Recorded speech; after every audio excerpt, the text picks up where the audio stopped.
Yung iba kasi naglalagay ng pineapple juice at yung iba naman naglalagay ng Sprite at yung iba naman ay simpleng tubig lang, ayos na. Ayan. So ganyan ang diskarte ng humba, depende at may kanya-kanyang taste, may kanya-kanyang diskarte rin sa pagluluto. Hindi porke nakita natin na nagluluto nilalagyan ng pineapple juice, kailangan lagyan mo na rin yun sa'yo. So maraming parang sa pagluluto ng humba mga sir, lalong-lalo na sa mga probinsya na limitado lang yung mga ingredients, diba? So ayan, gagawa tayo ng humba pala, magluluto na tayo ng humba. Ayan, ginikisa muna natin sa maraming bawang, sibuyas at laurel. Ayan, siyempre isama na natin yung laurel para lumabas ng kanyang aroma mga sir. At siyempre igisa natin yung sariwang-sariwa nating karning pata, isang buo. Ayan, nasa 300 ang kilo. Ang binayaran ko rito ay nasa 500. At siyempre lagyan na natin ng mga 4 na kutsarang asukal na siya magpapatamis sa ating humbang pata. Ayan.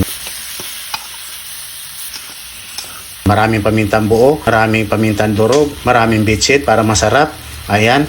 At syempre, liquid seasoning mga sir. Ayan. Halo-haloin lang natin, gisa-gisa lang natin para mawala yung lansa ng ating pata mga sir. Ayan.